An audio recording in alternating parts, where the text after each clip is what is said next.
Reports now நேயர்களுக்கு வணக்கம். இன்றைய சிறப்பு நேர்காணலில் நம்முடன் இணைந்திருப்பவர் அதிமுகவின் ஐடிவி நிர்வாகி நாச்சியார் சுகந்தி மேம் அவர்கள். மேம் வணக்கம். வணக்கம் மேம். தொடர்ந்து தாவேக ஆட்சிக்கு வர்றதுக்கு முன்னாடி திமுக கஜானாவை காலி பண்ணிட்டு போயிருச்சு அப்படின்னு சொன்னாங்க. ஸோ தாவேக ஆட்சிக்கு 2 மாதம் ஆயிடுச்சு. 2 மாதத்தில் 20,881 கோடி கடன் வாங்கியிருக்கதா அதிமுகவோட முன்னாள் அமைச்சர் சொல்லியிருக்காரு, ஆர்பி உதயகுமார் அவர்கள். ஸோ அது எதற்காக வாங்கினாங்க, என்ன காரணம்? அதாவது இன்றைய முதல்வர் விஜய் அவர்கள் ஆட்சிக்கு வருவோங்கிற நம்பிக்கை அவருக்கு எலெக்ஷன் ரிசல்ட் வர அன்னைக்கு வரைக்கும் அவருக்கு அது இல்லை. ஸோ அதனால தான் அவர் பார்த்தீங்கன்னா மாதம் பெண்களுக்கு 2,500 ரூபா காசு கொடுக்கப்படும். அப்புறம் சிலிண்டர் 6 சிலிண்டர் ஃப்ரீ. அப்புறம் தாய்மாமன் சீரா அப்படின்னு சொல்லிட்டு பிறக்கிற குழந்தைங்களுக்கெல்லாம் தங்கத்தில் மோதிரம் அப்படின்னு வகதகோ இல்லாமல் அடிச்சு விட்டார்.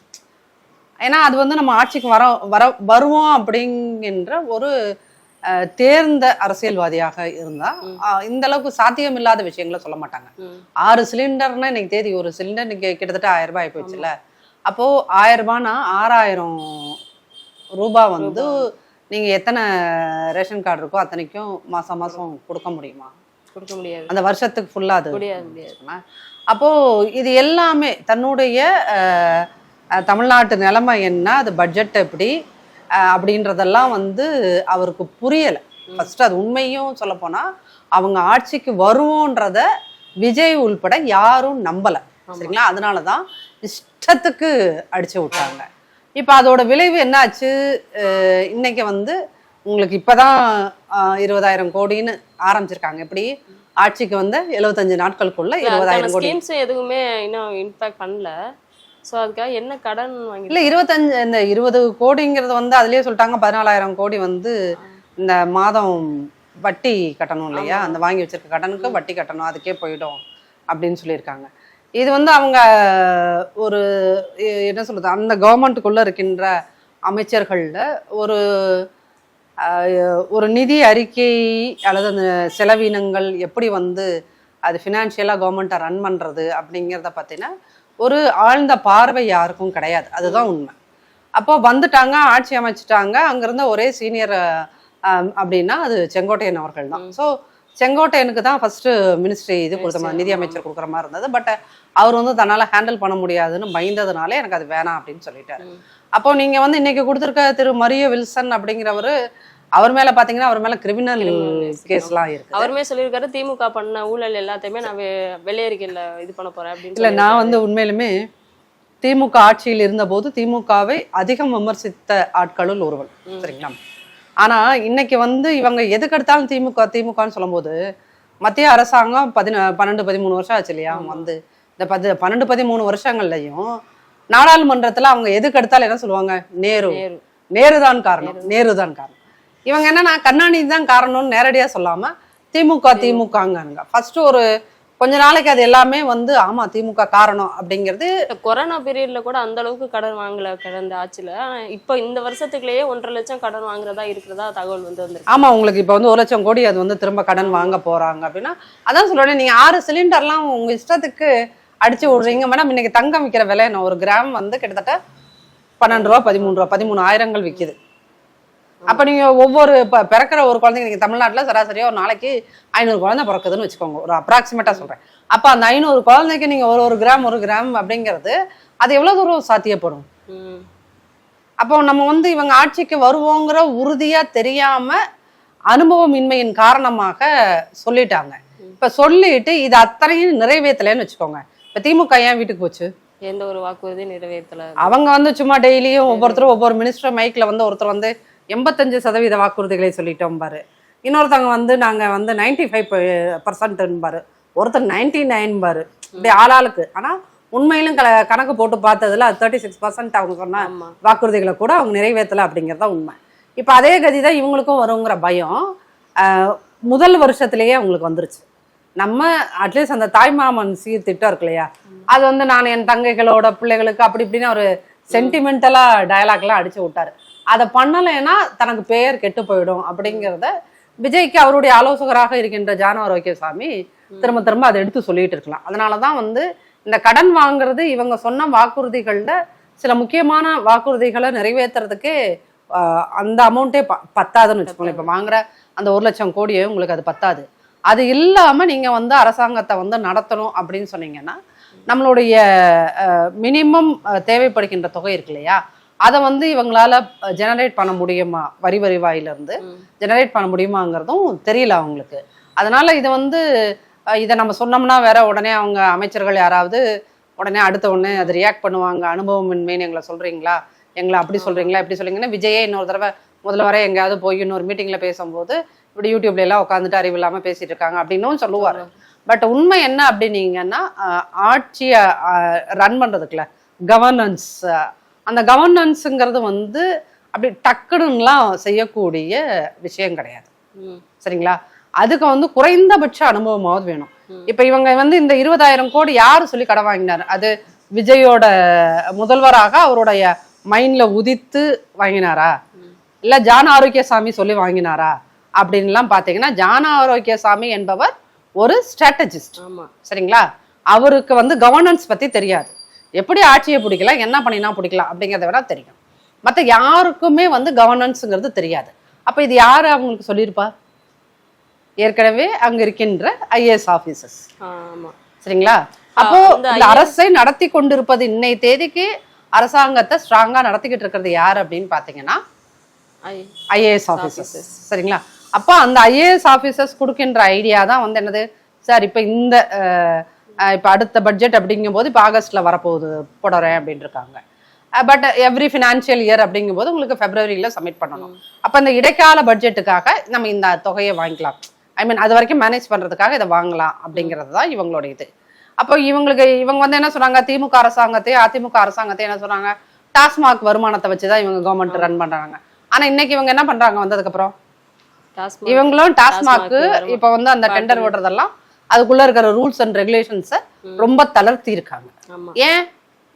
அந்த டாஸ்மாக் தான் நமக்கு வருமானம் தரும்னு சொல்லிட்டு. இப்ப இந்த எல்லா இடத்துலயும் போர்டு வச்சிருக்கீங்கல்ல, 700 கடைகளை மூடிட்டோம், 715 கடைகள்னு. அது வந்து என்னன்னா, ஒரு அரசாங்கம் ரொம்ப ரொம்ப பயமே இல்லாம, மக்களை குறித்து எந்த பயமும் இல்லாம பொய் சொல்லுது. அந்த 715 கடை உண்மையிலுமே மூடி இருக்காங்களான்னு சொல்லிட்டு ஏதாவது ஒரு மீடியா, முதுகெலும்புள்ள ஒரு மீடியா நீங்க போய் கணக்கெடுத்து பார்த்தீங்கன்னா சத்தியமா மூடலை, சத்தியமா மூடலை அது. ஆனா ஒரு அரசாங்கம் ஒரு 2 வருஷம் 2 வயசான ஒரு கட்சி எவ்வளவு ஒரு தைரியமா ஒரு பொய்ய தெருவுக்கு அடிச்சு ஓட்டுறாங்க. மக்கள் நம்புறாங்களே. அப்படி சொல்லாதீங்க மேடம். இனிமேலாம் வந்து நீங்க வந்து மக்கள் நம்புறாங்கலாம் சொல்லாதீங்க. மோடியை விடவா பெருசா இங்க வந்து மோடி 56 இன்ச் மார்பக மோடி என்னென்னமோ கதை சொன்னீங்க. மோடி வந்து இந்த உலகத்தையே காக்கக்கூடிய விஸ்வகுரு, எவ்வளவு இந்த 12 வருஷமா வந்து அவரை எவ்வளோ பெருசா காட்டினாங்க. ஜென்சி இந்த ஒரு வாரமா ஜந்தர் மந்தர்ல உட்காந்து, அங்க பட்னால உட்காந்து, இந்த மும்பைல உட்காந்து மோடிங்கிறவர் ஒண்ணுமே இல்லைன்னு சொல்லிட்டு போயிட்டான். ஆமா, ஒண்ணுமே இல்லைன்ற மாதிரி சொல்லிட்டு போயிட்டான். சரிங்களா? நம்மெல்லாம் வந்து என் ஜென்ரேஷன் ஆட்கள்லாம் மோடினா ஐயோ என்னமோ அப்படின்னு பயந்த குரூப்பும் இருக்காங்க. இல்ல சிஜேபி கட்சி அபிஜித் தீப்கே வந்து ஒரு 4 பேரை வச்சுக்கிட்டு நீங்க அங்க போங்க நீங்க அங்கே போங்கன்னு சொல்லிட்டு ஒரு அழகா நிர்வாக கட்டமைப்பு வந்து அவருக்கு பண்ண தெரியுது. ஸோ அப்படி நம்ம தமிழ்நாட்டில் உள்ள ஒரு சிஎம்க்கு வந்து ஒரு வாயை திறந்து ஒன்றும் பேச தெரியல அப்படின்னு சொல்லிட்டு மாணவர்கள் எல்லாமே ரொம்ப போராட்டம் பண்ணிட்டு இருக்காங்க. ஏன் இதை பத்தி ஒரு வார்த்தை கூட பேசல முதலமைச்சர் விஜய் அவர்கள்? நீட் போராட்டம் நடக்குது, ஏன் பேசணும்? உங்களுக்கு கொடுக்கல, உங்களுக்கு ஏன் பேசணும்? அவருக்கு மேல நாளைக்கு சிபிஐ வழக்கு ஏற்கனவே இருக்கு இல்லையா, அந்த கரூர் கேஸ்ல, அதை இன்னும் பெருசாக்கி விட்டாங்கன்னு வச்சுக்கோங்க. இவரு நீங்க எல்லாம் பிரஸ் எல்லாம் உட்காந்து ஈஸியா கேள்வி கேட்டு போயிருவீங்க, விஜய் பேசணும்னு. உங்களை நம்பி அவர் ஏதோ ஒரு வார்த்தை வெளியிட்டாருன்னு வச்சுக்கோங்க, அவங்க அவங்க அதே அந்த சுருக்கு கயிறு மாதிரி அவங்க வச்சுக்கிட்டே இருக்காங்க மத்திய அரசாங்கம். கரூர் கேஸ்ல டக்குன்னு இழுத்துட்டாங்கன்னா. ஆமா, நேற்று நீங்க பார்த்துருப்பீங்கன்னு நினைக்கிறேன். ஆளுநர் நவாஸ் அவர்கள் வந்து புதிய தலைமுறையில் ஒரு பேட்டி கொடுக்குறாரு.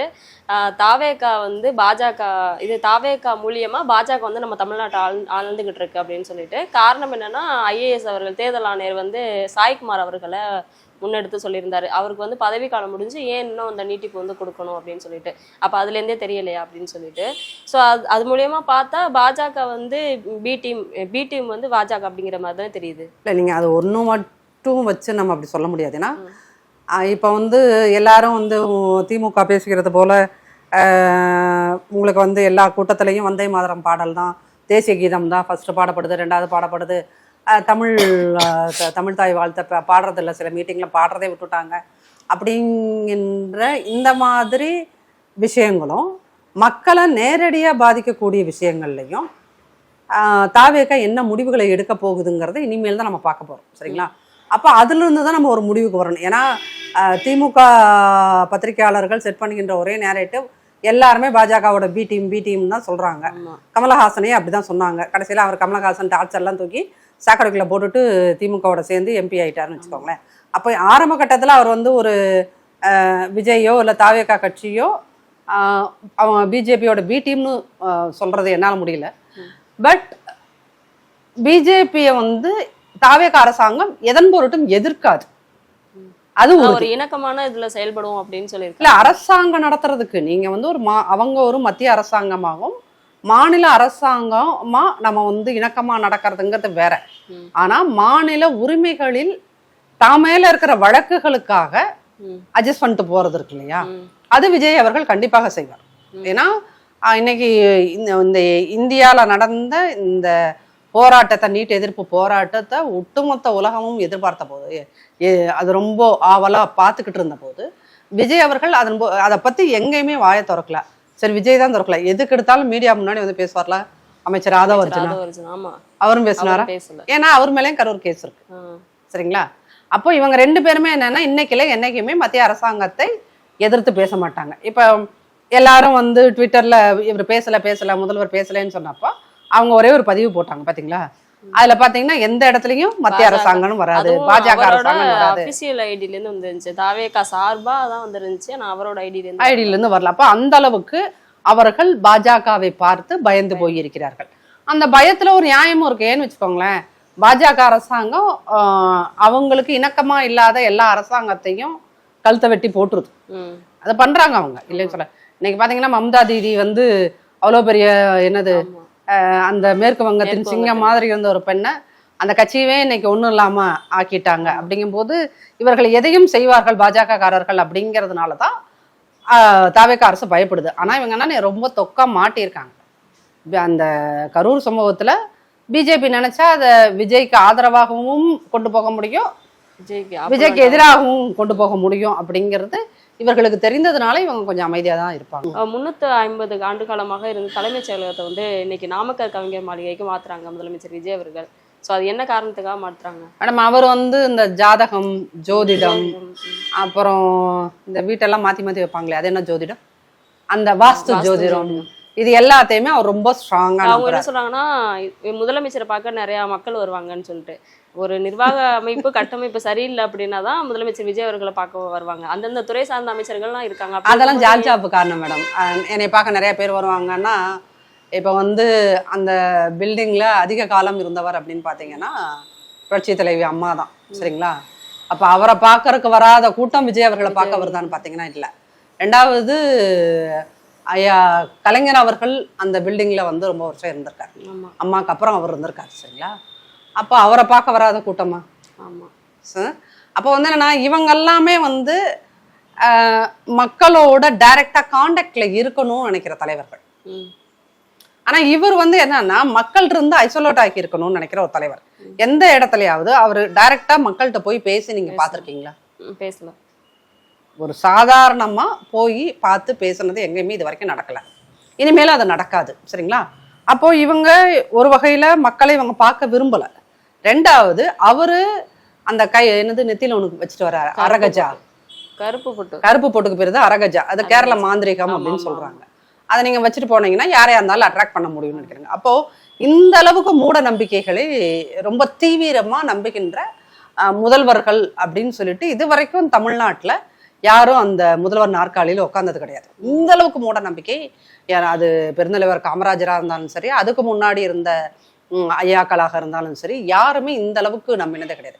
கருணாநிதி கூட அந்த மஞ்சள் துண்டு ஜோசியத்துக்கு சரியில்லைன்னு 10வது மாடியில தான் வாசு சரியா இருக்கு அப்படிங்கிற கேள்வி இருக்குல்ல. இல்ல, அவங்களுக்கு வந்து என்னன்னா மூட நம்பிக்கையை வந்து நீங்க நம்புறதுன்னு முடிவு பண்ணிட்டீங்கன்னா, இப்ப ஒரு வேளை அந்த சொன்ன அந்த ஜோதிடருக்கு ஒரு பொறுப்பு கூட எல்லாம் கொடுத்தாங்கல்ல, அவர் வந்து ஒருவேளை நீங்க அந்தரத்துல கட்டி ஆபீஸ அப்படியே ஏதாவது இப்படி தொங்கிக்கிட்டே இருக்க மாதிரி, இப்படி ஒரு மாதிரி இந்த பக்கம் அந்த பக்கம் ஆடிக்கிட்டே இருக்கிற மாதிரியான ஒரு ஆபீஸ இது பண்ணுங்கன்னா பண்ணுவாங்க. அதுக்கு எங்காவது ஜெர்மன்ல ஒரு டெக்னாலஜி இருக்குன்னா அதை போய் கத்துட்டு வந்து பண்ணுவாங்கன்னு வச்சுக்கோங்களேன். ஏன்னா ஒரு மனிதன் வந்து நான் வந்து நல்லா இருக்கணும், அதுக்காக வந்து இந்தந்த விஷயங்களை எல்லாம் செய்யறேன்னு சொல்லி மூட நம்பிக்கைக்குள்ள இறங்கிட்டாங்கன்னா அவங்கள நீங்க ஸ்டாப் பண்ணவே முடியாது.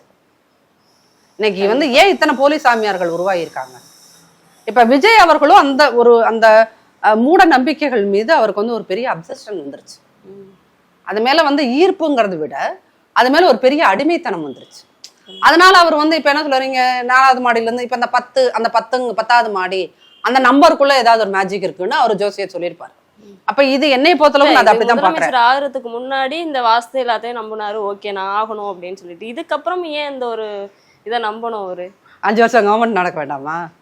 5 வருஷம் இதா திமுக காரர்கள் வேறு டெய்லிக்கு வந்து அப்பப்போ வந்துட்டு இன்னும் 3 மாசத்துல அரசாங்கம் கவுந்து போயிடும், 6 மாசத்துல கவுந்து போயிடும் ஆளுக்கு சொல்லிக்கிட்டே இருக்காங்க இல்லையா? அப்போ வந்து நேச்சுரலா யாருக்கா இருந்தாலும் பயம் வரும். அப்போ நம்ம வந்து அந்த அரசாங்கத்தை நடத்துறோம் 5 வருஷம் கவர்மெண்ட்டை வந்து. அப்புறம் இந்த கட்சிகளே உள்கட்சி ப்ராப்ளம் வேற வந்துகிட்டு இருக்கு. உள்கட்சி ப்ராப்ளம் அது முதல்ல கட்சியா ஃபுல்லா ஃபார்ம் ஆகவே இல்லை. ஆனா அதுக்குள்ள 1008 ப்ராப்ளம்.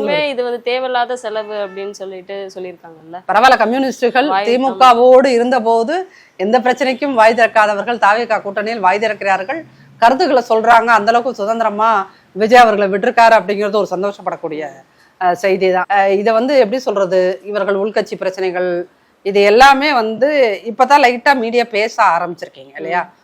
ஏதோ தைரியத்துல அவங்க அமைச்சர் ஜெகதீஸ்வரி சமூக நலத்துறை அமைச்சர் பேசினாங்க, தொடர்ந்து ஊழல் பண்ண மாட்டோம், லஞ்சம் வாங்க மாட்டோம் அப்படின்னு சொன்னதை தாண்டி தொடர்ந்து இந்த பிரச்சனை வந்துகிட்டே இருக்கு. இந்த கன்னியாகுமரியில கூட இன்னைக்கு வழக்கறிஞர் நியமனத்துக்கு 15 லட்சம் கொடுங்க, நான் இது வேலை வாங்கி தரேன்னு சொல்லிட்டு, நீங்க தாவேக்காவா இருந்தா 12 லட்சம் கொடுங்க சொல்லி அந்த வீடியோ ஆடியோ லீக் ஆயிருக்கு. இப்போ மேடம் நம்ம ஊர்ல என்ன தெரியுமா, அந்த இவரு அண்ணா சாரேன்னு ஒருத்தர் ஆரம்பிச்சு விட்டாரு 13-14 வருஷத்துக்கு முன்னாடி. டெல்லியில உட்காந்து அவருக்கு வந்து RSS கொடுத்த ஐடியாவா இருக்கும். அது வந்துட்டு இந்த ஊழல் எதிர்ப்பு, இந்தியாலேயே மிகப்பெரிய பிரச்சனை ஊழல் தான், அந்த ஊழலை எதிர்த்தரணும், லஞ்சத்தை எதிர்த்தரணும். ஆனால் இந்தியாவும் சரி தமிழ்நாட்டிலையும் சரி ஊழலை தாண்டிய மிகப்பெரிய பிரச்சனைகள்லாம் இருக்கு. சரிங்களா? ஊழல் மட்டுமே இங்க பிரதான பிரச்சனை கிடையாது, இங்க பல்வேறு பிரச்சனைகள் இருக்கு. அப்ப அந்த பிரச்சனைகள் எல்லாம் இன்னைக்கு வந்து என்னன்னு சொல்றது, ஒரு இன்னைக்கும் தமிழ்நாட்டுல கரண்ட் இல்லாத ஒரு ஊர் மதுரைக்குள்ள இருக்கு. சரிங்களா? திருத்தக்காடுன்னு ஒரு ஊர்ல இன்னமும் கரண்ட் அங்க போய் சேரல, ஆனா அது சிட்டிக்குள்ளதான் இருக்குது. இன்னமும் வந்து உங்களுக்கு சாலைகளே இல்லாத ஊர் இருக்கு, ரொம்ப பேசிக்கான ஃபெசிலிட்டிஸ் இல்லாத ஊர்களே இத்தனை இருக்கு.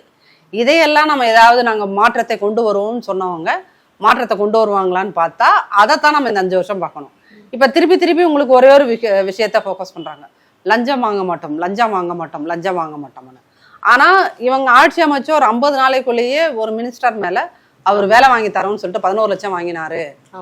ஏன்னா நான் பேரை சொன்னாலும் நீங்க அங்க ஒரு பீப்பை போட்டு விடுவீங்க, அதனாலதான் நான் பேரை சொல்லல.